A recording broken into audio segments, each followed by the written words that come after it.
I have a couple of quotes here from Winston Churchill that tells you what was really going through the minds of Europe in the years leading up to World War II. Quote, "Should Germany merchandise again," which means do business, "should Germany merchandise again in the next 50 years, we have led this war, World War I, in vain." That was Winston Churchill writing in the Times in 1919. Another quote, quote, "We will force this war upon Hitler if he wants it or not," end quote. Winston Churchill in a 1936 radio broadcast. Quote, "Germany becomes too powerful. We have to crush it," end quote. Winston Churchill in November 1936 speaking to U.S. General Robert Wood.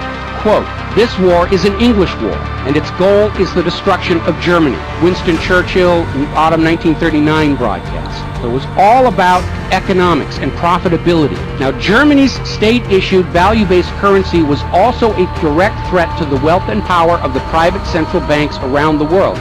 And as early as 1933, they started to organize a global boycott against Germany to strangle this upstart ruler who thought he could run his nation without a private central bank. Now, as had been the case in World War I, Great Britain and other nations threatened by Germany's economic power looked for an excuse to go to war. We could have, if we had intended so, prevented this war from breaking out without doing one shot, but we didn't want to. End quote. Winston Churchill to Harry Truman, March 1946. One more quote here.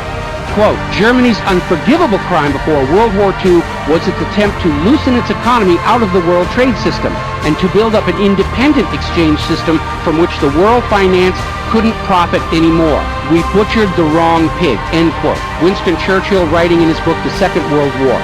Franklin Delano Roosevelt, when he was trying to basically get the United States into the war against Nazi Germany to help out his good buddy Stalin, Roosevelt had the U.S. Navy attack German shipping in the North Atlantic, even though there was no state of war between Germany